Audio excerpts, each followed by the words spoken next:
Yeah, hi Neeraj. Please sit. Thank you, sir. How are you? I'm fine. Okay. So Neeraj, where are you from basically? I am from, sir, Gorakhpur, Uttar Pradesh. Okay.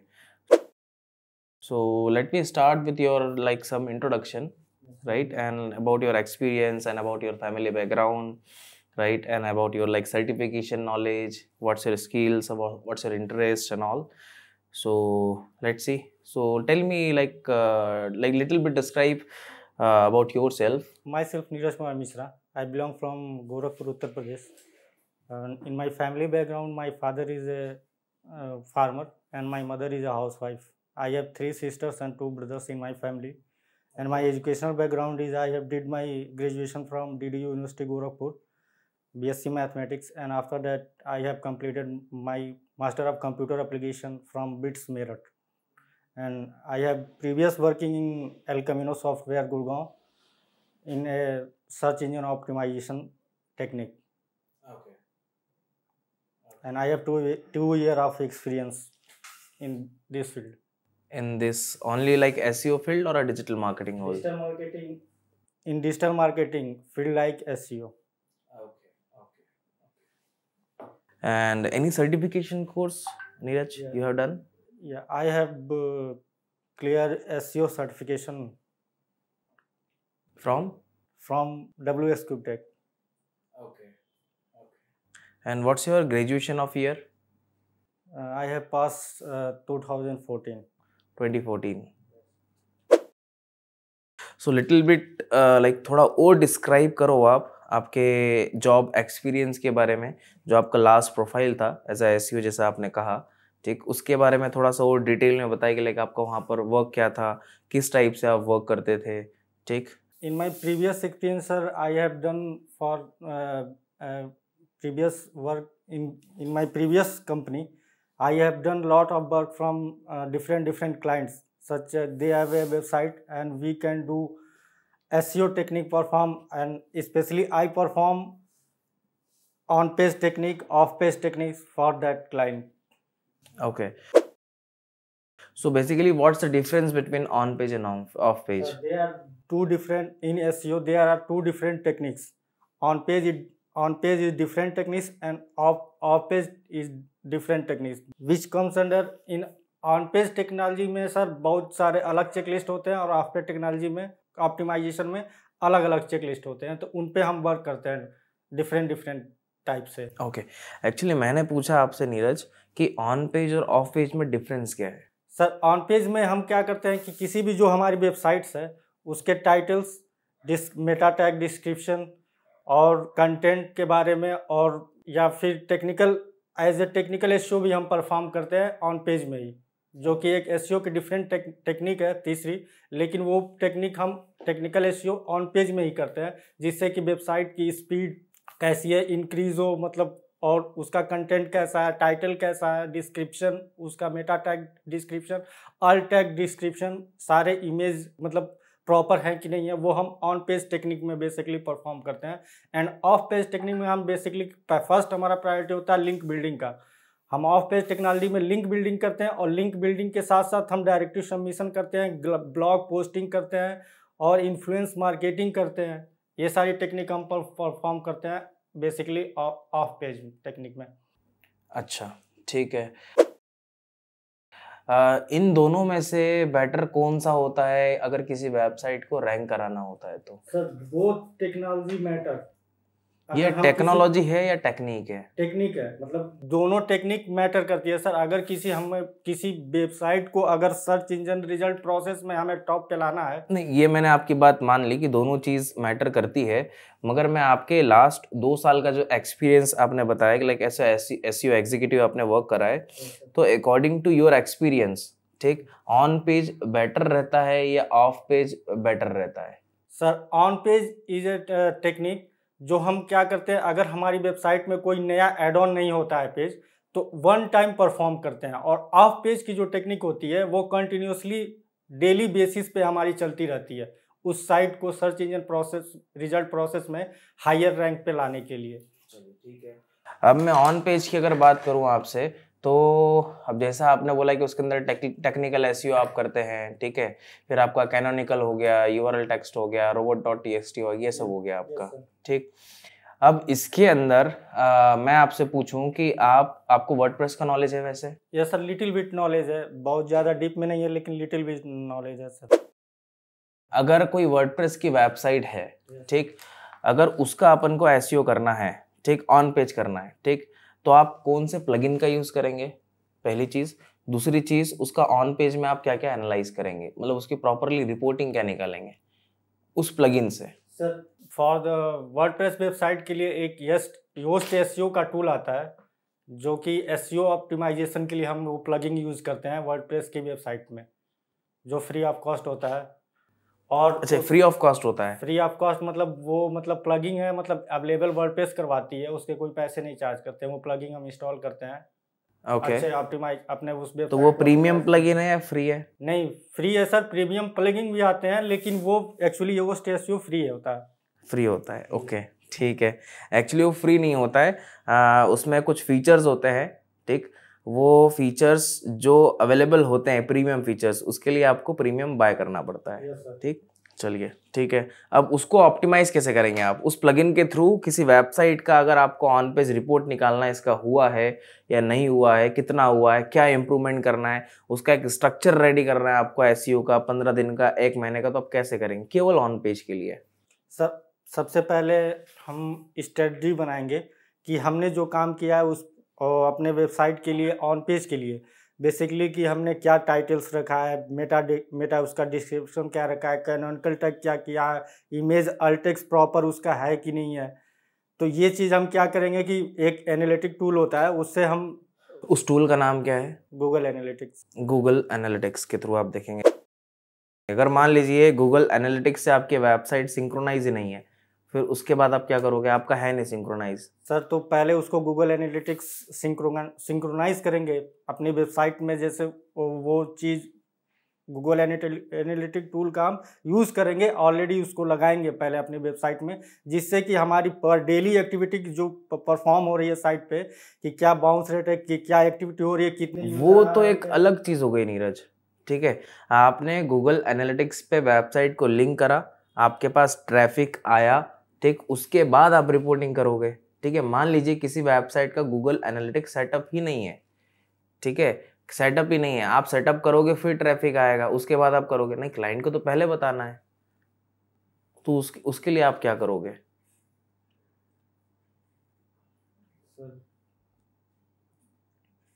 बताइए।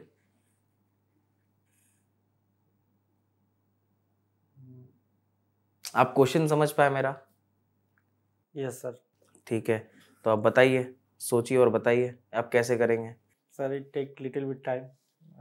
Okay, no issue, you will take your time.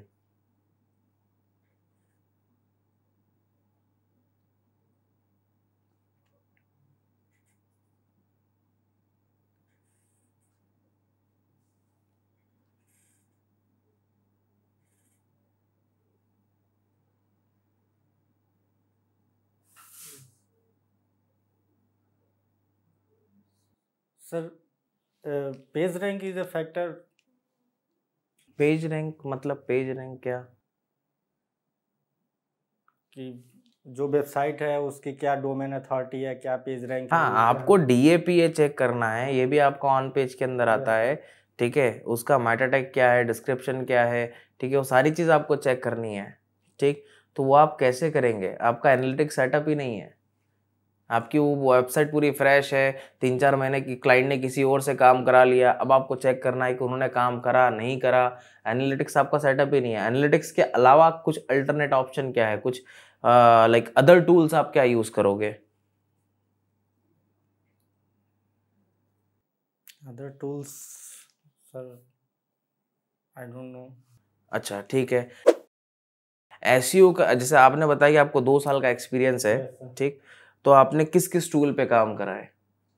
Sir that for keyword research Google planner, Ubersuggest, Semrush पे काम किया। अच्छा, ठीक है। तो जैसे आपने अभी दो टूल के नाम बोले, उबर सजेस्ट और सेमरश, ठीक है।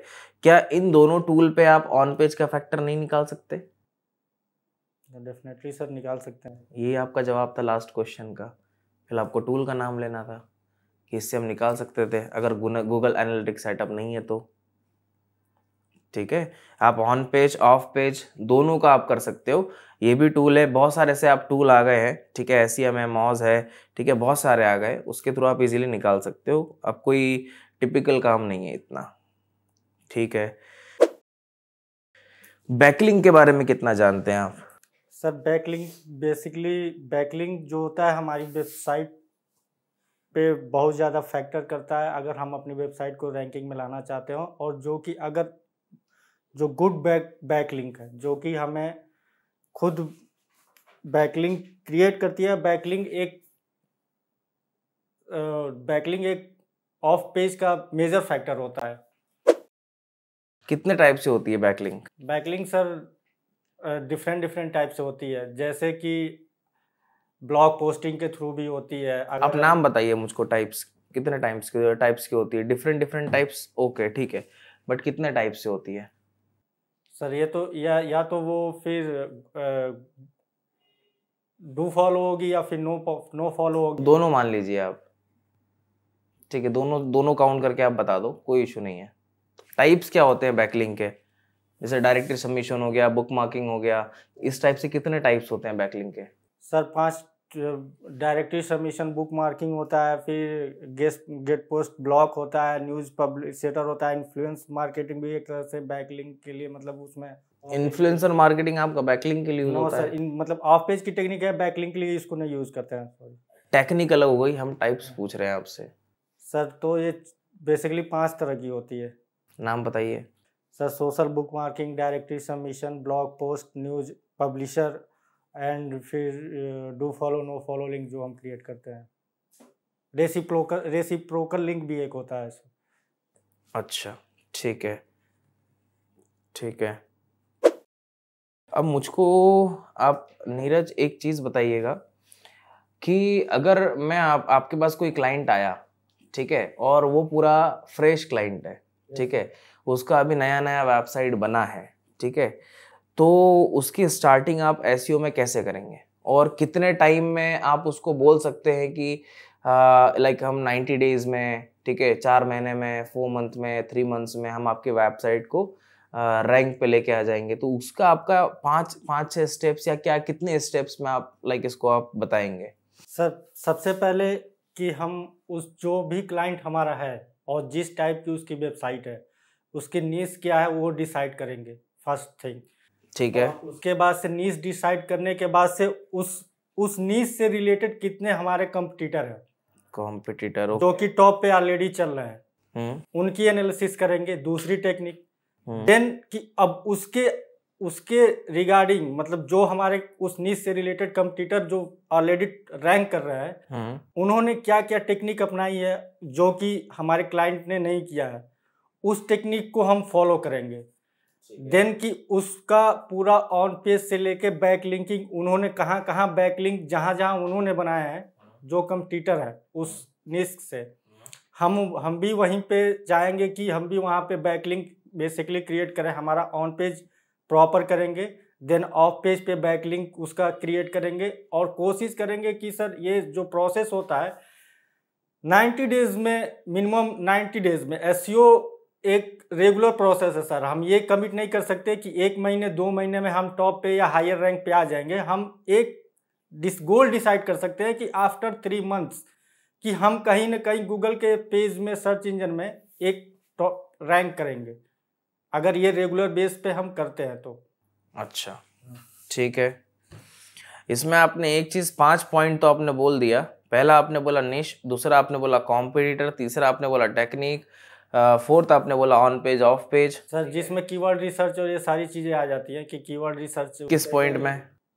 ऑन पेज में ही सर की कीवर्ड रिसर्च की किस कीवर्ड पे हमें जैसे टॉप पे आना है, क्या क्या। और अगर आपको ये बोलता है क्लाइंट, आपने जो कीवर्ड बताए कि इस कीवर्ड पे हम आपको रैंक करके देंगे, ये कीवर्ड आपके लिए बेनिफिशियल है, ठीक, और क्लाइंट ने अगर मना कर दिया, बोले नहीं मेरे को तो दूसरे कीवर्ड पे करना है और उसका खुद का जो ब्रांड कीवर्ड है, ठीक है, उस कीवर्ड के ऊपर SEO करना है, तो उस कीवर्ड पे आप पर्टिकुलर उनकी वेबसाइट को रैंक करा सकते हैं।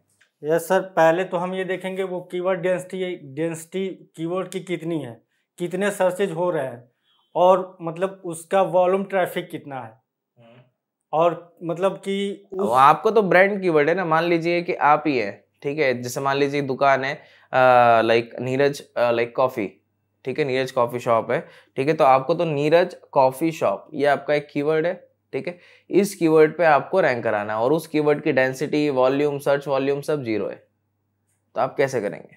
सर तो वो तो अगर उस पर कोई कंपटीटर ही नहीं है हमारा तो उस पर हम रैंक करा सकते हैं। कैसे कैसे कैसे? यही प्रोसेस जो आपने बताई। सर उस कीवर्ड को बेसिकली हम अपने क्या करेंगे कि जो भी हमारा कंटेंट है उसमें एज ए मतलब यूज़ करेंगे, जैसे हमारा टाइटल हो गया या डिस्क्रिप्शन हमारा जो है उसमें हम यूज़ करेंगे उस कीवर्ड को, ठीक है, और उस कीवर्ड के थ्रू हम क्या करेंगे कि सर्च इंजन में उसको रैंक कराएंगे। ठीक है, ये बात आपकी समझ में आ गई नया क्लाइंट के लिए, ठीक है। अब आपसे हम एक और सिनेरियो आपको देते हैं, ठीक। मान लीजिए एक क्लाइंट है मेरा ई कॉमर्स का, ठीक है, और अच्छा खासा नाम है उसका, ठीक। वो हर किसी कैटेगरीज में प्रोडक्ट सेल करते हैं, हर किसी कैटेगरीज में, ठीक है।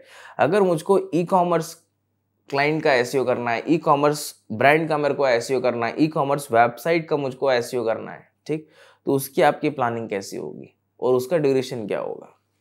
सर ई कॉमर्स जैसे कि ई कॉमर्स में हमारे पहले तो जो भी हमारे क्लाइंट हैं जिसका प्रोजेक्ट है जो ई कॉमर्स में मतलब स्टार्ट कर रहे हैं, अगर उसका एसईओ स्टार्ट हो चुका है, ओके, एस्टेब्लिश ब्रांड है, वो स्टार्ट हो चुका है, उनको बस ये है कि गूगल में मान लीजिए वो 6th रैंक पे आते हैं, ठीक है। आपने सर्च करा like T shirt for man under 1000 rupees, ठीक है, ये कीवर्ड आपने सर्च करा, यूजर ने सर्च करा और उनकी वेबसाइट गूगल के 6th रैंक पे आ रही है। अब 6 से उसको 1st रैंक पे ले जाना है। सर तो ई कॉमर्स साइट के लिए जो कोई भी हमारा जो एसईओ होता है बेसिकली कोई वेबसाइट नहीं रैंक करती है, वो वेबसाइट का एक वेब पेज रैंक करता है। तो ई कॉमर्स में डिफरेंट जो कैटेगरी अगर है उनकी तो वो उस वेब पेज उस पेजेस के लिए हम अपनी टेक्निक बनाएंगे, उसका मतलब टाइटल, डिस्क्रिप्शन, कंटेंट से लेके कंटेंट क्रिएशन से लेके और मतलब जो भी ऑन पेज हम करते हैं ऑन पेज करेंगे, फिर उसका ऑफ पेज टेक्निक करेंगे और डिफरेंट जितनी कैटेगरी है ई कॉमर्स की उनकी, और जो मतलब वो अप्लायंस मतलब जो भी चीज़ वो मतलब सेल कर रहा है अपने प्लेटफॉर्म के थ्रू, उन सारी कैटेगरियों को हम क्या करेंगे, जितने डिफरेंट पेजेस है उनको मतलब एसईओ के through on page, of page और टेक्निकल एसईओ करने के बाद उसको एक बेसिकली जो सर्च वॉल्यूम है जिस कीवर्ड पे और जिस भी कैटेगरी में आता है उसको हम क्या करेंगे, उस पेजेस को पर्टिकुलरली या उस कैटेगरी को हम वहाँ पे सर्च इंजन में रैंक कराने की कोशिश करेंगे जिससे कि वो 6 से 2 या 3 पोजीशन पे आए। अच्छा, और कितना टाइम लगेगा? Sir 3 to 6 month. चलिए ठीक है, मैं आपको 1 साल भी देता हूँ अगर, तो 1 साल में आप उसको 2nd या 1st नंबर पे लेके आ सकते हैं, आ जाएंगे? सर हायर पोजीशन हम ये नहीं कभी प्रॉमिस कर सकते कि टॉप पे ही आएंगे। क्यों नहीं कर सकते हैं? आपको एक्सपीरियंस है, आप जानते हैं एसईओ के बारे में, क्यों नहीं कर सकते हैं आप? अगर जो पहले नंबर पे ऑलरेडी वेबसाइट आ रही होगी वो भी कुछ न कुछ तो कर रही होगी, तो उसको भी बीट तो कर सकते हैं, ऐसा नहीं कि नहीं कर सकते हैं, ठीक सर। लेकिन जो फर्स्ट नंबर पे रैंक पे वेबसाइट है, अगर उन्होंने प्रॉपर, अगर वो 2 साल पहले वेबसाइट शुरू हुई है, अगर वो फर्स्ट नंबर पे रैंक कर रही है, इट मीन्स कि वो हमसे 2 साल आगे है। अगर हम 2 साल पीछे शुरू करते हैं तो उनको बीट करने के लिए हमें 4 साल आगे जाना पड़ेगा सर। हाँ, तो जा सकते हैं, तो उतनी सर मेहनत करनी पड़ेगी, और वो चूंकि वो भी तो मैं अगर काम कर रहा हूँ एसईओ का, तो वो भी तो अपना एसईओ कर रहे होंगे कहीं ना कहीं। अगर वो उन्होंने नहीं कर रहे हैं, बंद कर दिया, कहीं ना कहीं कर रहे हैं मान लिया, ठीक है, मगर हम आपको हायर करना चाह रहे हैं, ठीक, इसीलिए आज इंटरव्यू कंडक्ट कर रहे हैं अपन, ठीक है। हाँ, अगर हम आपको हायर करते हैं, ठीक है, तो क्या आपने बोला 6 महीने 3 महीने आपने टाइम लिया, मैंने आपको बोला कि मैं साल भर आपको दूंगा, ठीक है। कैसे भी करके आपको कॉम्पिटिटर को बीट करना है, उस वेबसाइट को 6 से लाकर 1st पे लानी है, ठीक। आपको ये लगता है कि आपको कॉन्फिडेंस है कि आप कर पाएंगे? यस सर, वो हो जाएगा, लेकिन उसके लिए बहुत सारी टेक्निक यूज करनी पड़ेगी, इसीलिए आपको हायर कर रहे हैं। तो सबसे पहले एफिलिएट मार्केटिंग उसका करना पड़ेगा। ई कॉमर्स में फैक्टर होता है हाँ, टीम है हमारे पास, हमारे पास टीम है। रेफर एंड अर्न और ब्रांडिंग के लिए एडवर्टीजमेंट। ठीक है, ये चीज अगर हम पेड एडवर्टीजमेंट भी चल रही है, एफिलिएट मार्केटिंग के लिए हमारे पास टीम भी है, रेफर एंड अर्न भी होता है सर। ई कॉमर्स में सबसे ज्यादा यूज होता है। अगर हम नहीं करते हैं तो माउथ पब्लिसिटी ई कॉमर्स में क्या होती है, किसी भी साइट की बहुत ज्यादा होती है। जैसे आप अमेजोन को आप देखोगे सर, वर्ल्ड की टॉप साइट है ई कॉमर्स में। तो क्यों है? क्योंकि उसका 70% रेवेन्यू सिर्फ एफिलिएट मार्केटिंग से आता है, ना कि उसके वेबसाइट से। एफिलिएट मार्केटिंग से आता है, एक बहुत बड़ा फैक्टर है। और रेफर एंड अर्न, अगर हम नए हैं इस फील्ड में, ई कॉमर्स फील्ड में, तो हमें इसके लिए भी एक बजट चाहिए होगा कि अगर मैं उस ऐप को इंस्टॉल करता हूं, अगर कहीं रेफर करता हूं, तो उससे मुझे कुछ बेनिफिट, पैसे, पॉइंट मिले, जिससे कि अगला यूज कर सके। और ये भी एक फैक्टर होता है कि उससे भी हमारी क्या होगी, रैंकिंग इंप्रूव होगी धीरे धीरे। ठीक है, आपका ये पॉइंट मुझको समझ में आया। ठीक है, अब बात करते हैं कुछ अपन, जैसे आपको एप्लीकेशन का नॉलेज है, एप्लीकेशन एसईओ का, ऐप एसईओ का, कि एप्लीकेशन पे किसका लाइक कैसे एसईओ होता है, कुछ नॉलेज है? बहुत डीप में नहीं नॉलेज है। कितना नॉलेज है बताइए सर। ऐप के लिए डिफरेंट स्ट्रेटजी होती है, तो ऐप पे बेसिकली मैंने काम नहीं किया, मैंने वेबसाइट पे काम किया है। तो ऐप के बारे में मुझे बहुत ज़्यादा नॉलेज नहीं है, क्योंकि ऐप के लिए एसईओ जो करते हैं, नॉलेज आप बताइए ना, जितना भी है आपको, थोड़ा बहुत जो भी है, गलत सही, आप एक बार बताइए आपको कितना नॉलेज है। सर ऐप जो जैसे मोबाइल्स ऐप होते हैं, उनके एसईओ करने के लिए सर, वो सबसे पहले तो मतलब कि हम ये देखेंगे कि वो जो ऐप है हमारा, मतलब कितना यूज़र फ्रेंडली है, कितना स्मूथ है, कितना लाइट वेट है, कि कितना मतलब जल्दी मतलब वो परफॉर्म, मतलब कितना इस मतलब उसकी स्पीड क्या है, मतलब वर्क करने की आफ्टर इंस्टॉलेशन। ऐसा ना हो कि मैंने ऐप इंस्टॉल कर लिया और उसको अगर खोल रहे हैं तो वो 4 मिनट, 2 मिनट, 1 मिनट ले रहा है, क्योंकि आजकल कोई इतना वेट करता नहीं है। तो ये सब चीज़ें, स्पीड भी मैटर करती है कि अगर मैंने क्लिक किया उस पर किसी बटन पे, सबमिट बटन पे, तो सबमिट करते ही वो सबमिट हो रहा है कि नहीं, ये ऐप का मतलब परफॉर्मेंस, यूजर इंटरफेस कैसा है, ये सारी चीज़ें सर ऐप एसईओ में आती है। पहले देखा जाता है कि क्या ऐसा है कि नहीं, अगर नहीं है तो उसको फिर कस्टमाइज किया जाता है। ठीक है, ये भी समझ में है आपकी बात हमको।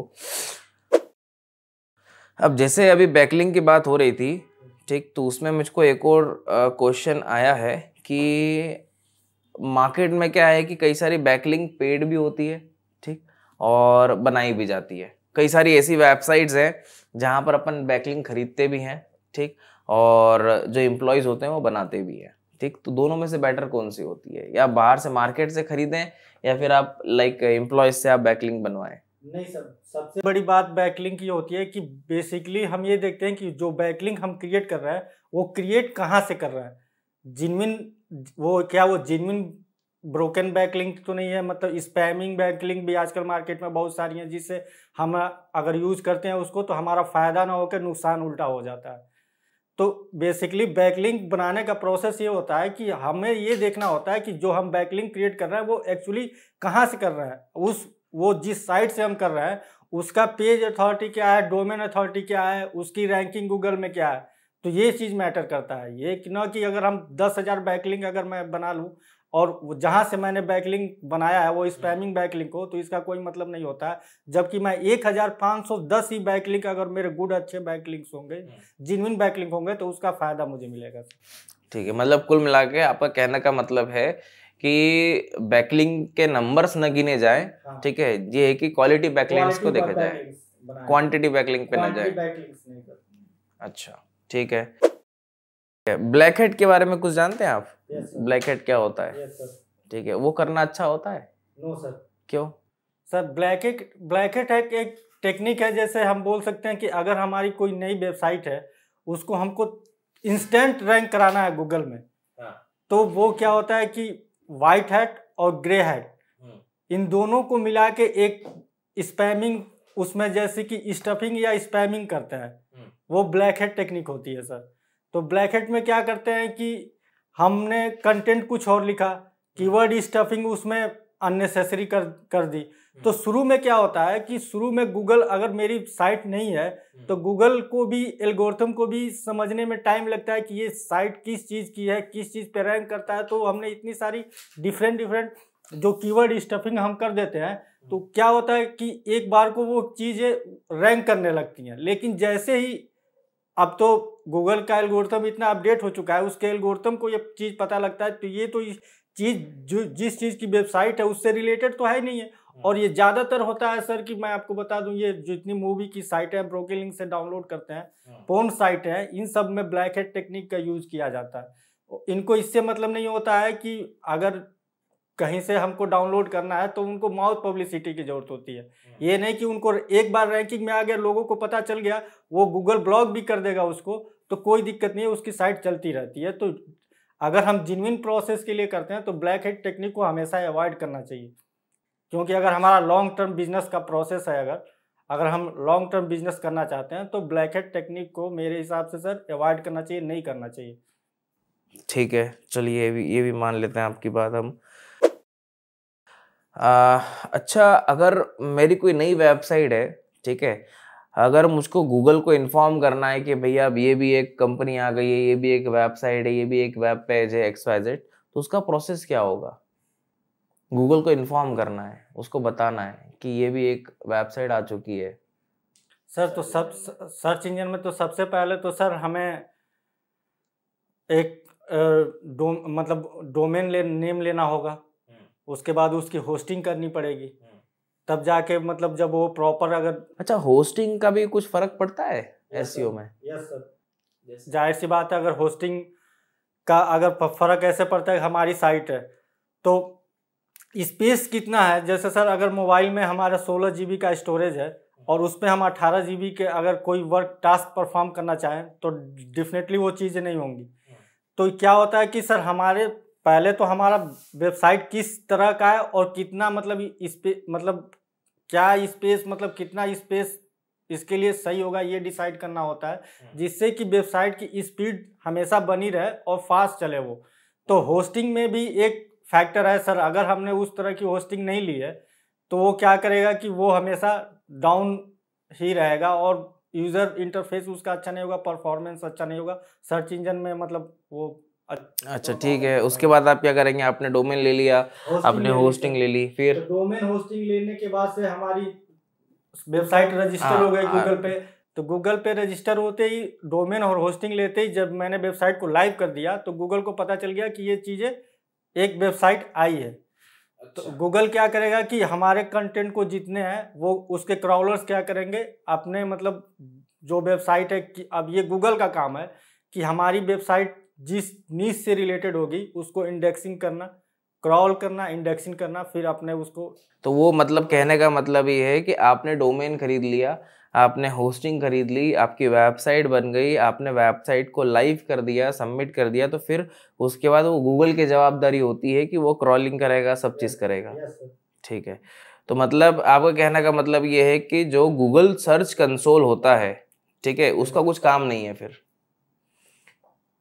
गूगल सर्च कंसोल के बारे में जानते हैं आप? ठीक है, अब जैसे कि होता क्या है SEO के प्रोसेस में, इसमें आपने एक चीज़ गलत बोली है। यहाँ पर होता है क्या, जब वेबसाइट बनती है, ठीक है, सारी चीज़ रेडी हो गई, ठीक, आपको इंडेक्सिंग करनी पड़ती है। ठीक है, आप इंडेक्सिंग करेंगे तो जाकर गूगल को पता लगता है कि हाँ ये गूगल में कुछ सबमिट हुआ है, फिर गूगल के बूट्स उस पर क्रॉलिंग करना स्टार्ट करते हैं।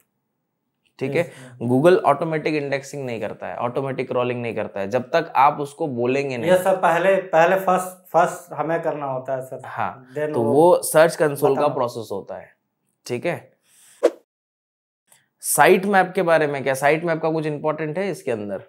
Yes sir. क्या है site map sir? Google site map की, जैसे कि हमारी कोई वेबसाइट है, क्या मतलब कि उसका साइट मैप का सर कि मतलब हम ये बता सकते हैं कि ये कहाँ पे मतलब है, एक मैपिंग होती है कि मतलब जिससे कि यूज़र को पता चले कि ये वेबसाइट है, इसका एड्रेस ये है, ये यहाँ से बिलोंग करते हैं, ये मतलब उसमें साइट मैप के ही थ्रू होता है सर। जैसे इजली आदमी, उससे क्या होता है कि और ये कैसे होता है और किसके थ्रू होता है? सर साइट मैप जनरेटर होते हैं गूगल में। अच्छा, वहां से आप जनरेट करेंगे। ठीक है, मान लीजिए अगर कोई टूल या प्लगइन के थ्रू आप कर सकते हैं?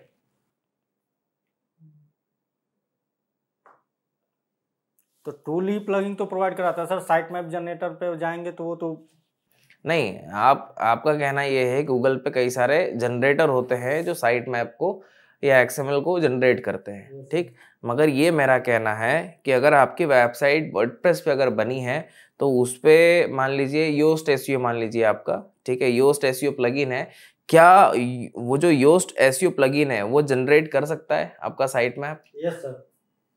वहां से आप डायरेक्टली कर सकते हैं? Yes sir. उसके लिए अलग से आप कुछ करने की जरूरत नहीं है?